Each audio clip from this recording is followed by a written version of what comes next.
Hey everyone, welcome to another episode of Let's Go Outdoors. Kind of been looking forward to this interview. Of course, lots of opinions and points of view being offered on what is taking place or could be taking place down along Alberta's eastern slopes in terms of the coal mining. So I wanted to really get into some facts. And for my money, I think one of the leading experts on what happens to groundwater, rivers, the moving of earth at a large scale. No one perhaps understands that more than my next guest. And I got to get this right. It's Dr. Jon Fennell, and he holds a PhD in geochemistry as well as a master's in physical and chemical hydrogeology. And we wanted to talk to Dr. Fennell about what kind of impact this mine could potentially have on the Old Man watershed. Absolutely. So I don't know how familiar folks are with the Grassy Mountain Coal Project as it was presented to the public, but it is a very significant project. Grassy Mountain is located about 7 kilometers north of Blairmore, down in the Crow's Nest Pass. It's a beautiful area down there. I've actually been down there. I was doing work on some coal bed methane proposals down there years ago that Devon Canada was putting forward.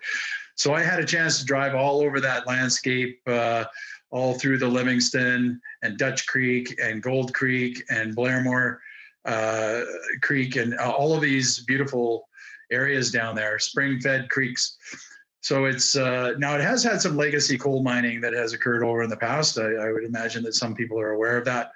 But this particular project is significant. We're talking about, this is mountaintop removal mining.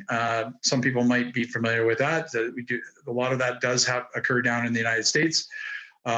We do have a similar type of project to the Grassy Mountain, which is occurring just over north of Sparwood, up in the Elk Valley. This is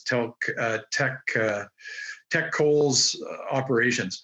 So we do have some information that gives us some insight as to what this project could potentially turn out to look like. But we're talking about removing a mountain. This is significant. We have a mountain that has springs that are feeding down into tributaries that are feeding down into these creeks that have they're fish-bearing creeks. They have greater than 99% genetically pure West Slope cutthroat trout, which is actually a protected fish species under the Species at Risk Act. And we have a project that's going to be taking away a mountain that is feeding water into those streams.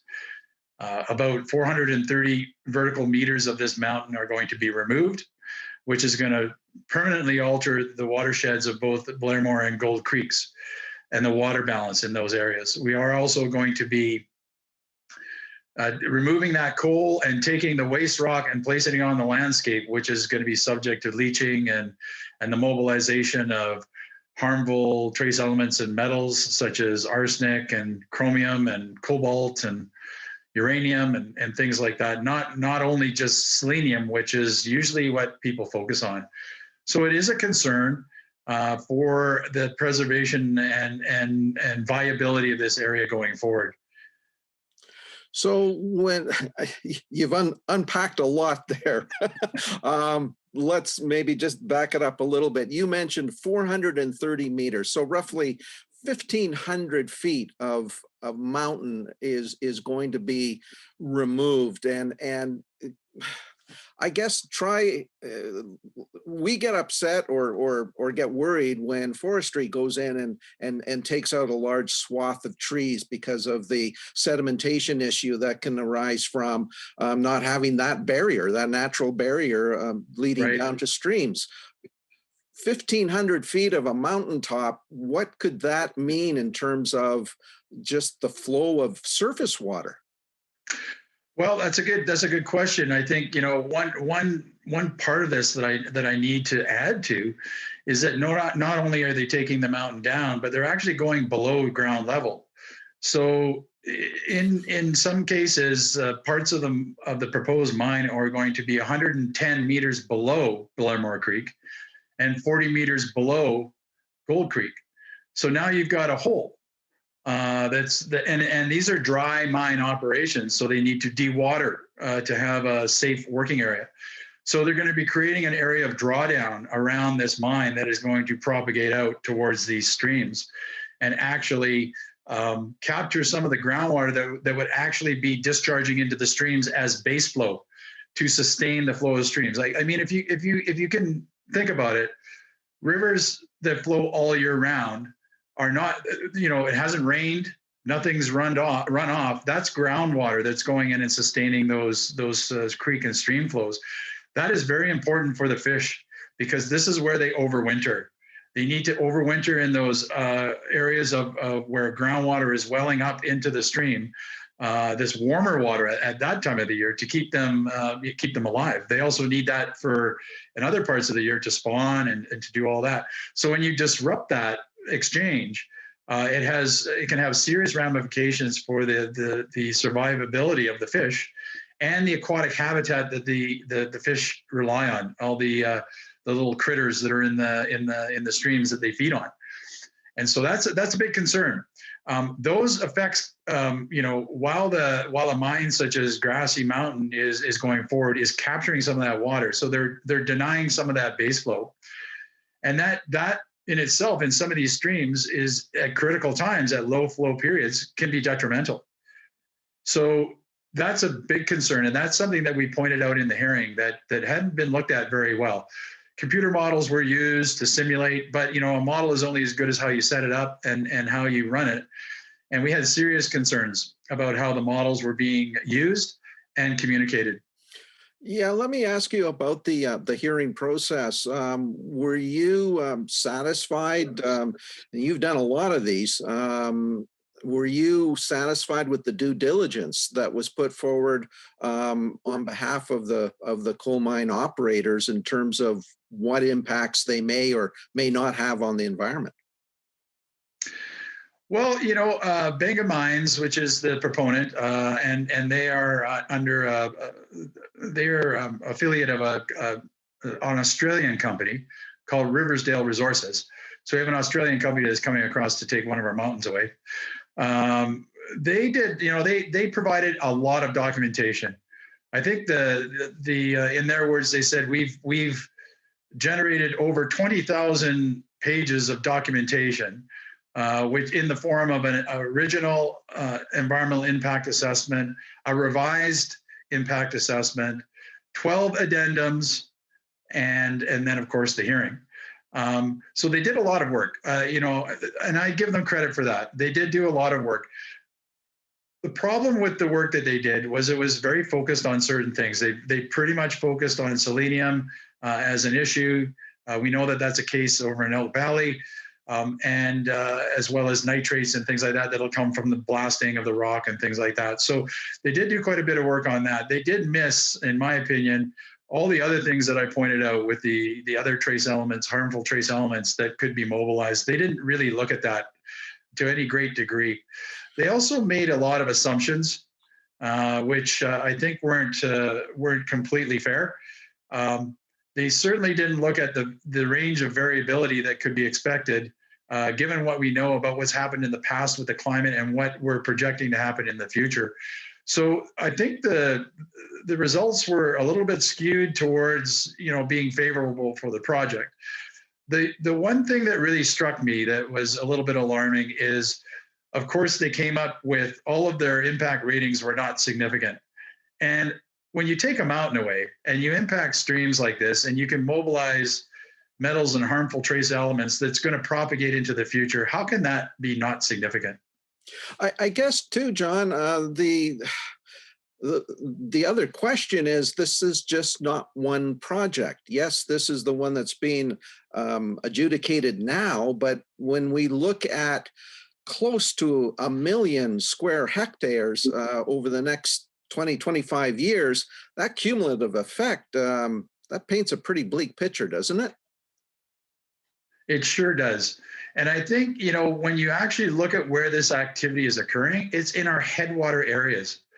This is where the water from our, comes from into our rivers and streams that flows past areas, cities like Edmonton or Calgary, or some of the smaller communities, Red Deer, Lethbridge, in particular down in the Crow's Nest. That water is coming from our headwaters areas. That's very clean water. But when we put enough of these types of coal mine and development operations into one area, we start getting what you pointed out as cumulative effects. And these things are additive. So you cannot treat these projects in isolation. You need to look at everything, because that's what's happening in the river. The river doesn't care. The river is just experiencing everything that's happening around it, and it's projecting it downstream. And so, there's concerns that the mobilization of selenium and other things, much like what we've seen in the Tech Valley, will get into the Old Man Reservoir and eventually make its way downstream into and may need to be treated out of the water. We do know from the Elk Valley experience that it's actually going across the international border into Lake Koocanusa, and has created some problems there with a transboundary issue. Do we really want to be doing that? So you just raised another interesting point that I want to get to, and that's the reclamation work. But before I get there, let's talk about selenium. It's been sort of the word of the week, if you will. But you say it's important. It's something we need to know about. But there are, and I guess the question I want to ask about, are all of these chemicals that are sort of present, do they leach naturally, or because we're mining, does that increase the exposure of the water to these chemicals?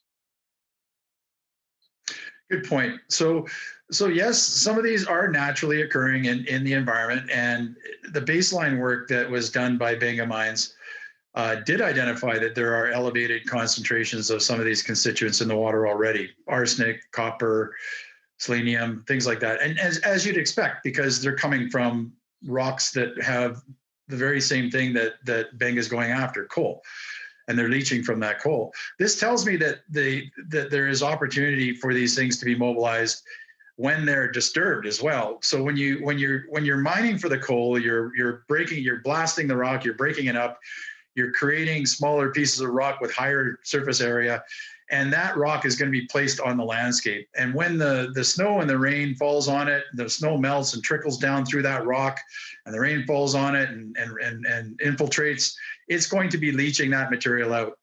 And so we have very, very large rock dump areas that are going to be subject to this leaching.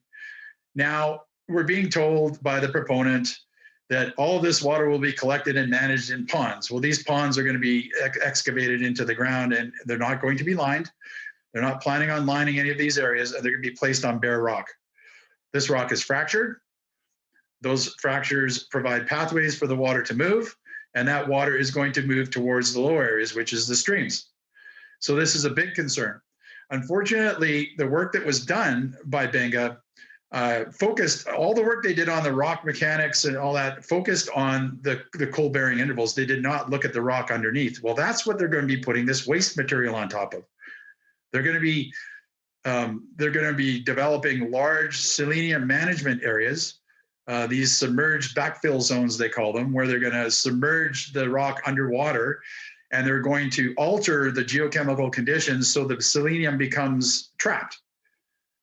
The problem here, Michael, is that when you change the conditions to facilitate one thing to happen, you can actually make something else happen. And I think the way I described it was geochemical whack-a-mole.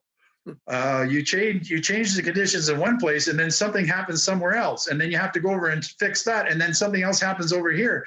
And if you haven't looked at it, you're basically playing chemistry on a grand scale, and that's high risk stakes. I guess if I'm reading you right, this is not a question of striking a balance. It's difficult to strike balances. I think you have to, at some point, draw the line and say, We have to protect this. It's important to our society to protect these areas, and not sell them off for profit, for some royalties, for a few jobs. This project is not going to generate that many jobs. I heard numbers floating around of 400 temporary and 250 permanent jobs. What is a mountain worth? What is our clean drinking water worth? What is our environment worth? What are we willing to sell it for? These are very challenging questions, particularly now when we have an economy that's struggling. But I think we have to be, truthful and honest on this too, and we have to have an ethical position. We need to save some of this land. I don't want this province to be dug up and sold off to the highest bidder. Well, we've got, obviously, there's a lot more to come with this discussion. Dr. Jon Fennell, we thank you so much for your insight and your expertise on this topic. And I hope that folks continue to come back and consult with you, and you can provide some valuable insight into this issue. Yes, thank you, Michael, for the opportunity to share. And yes, I would be willing to share more if you want. Thank you.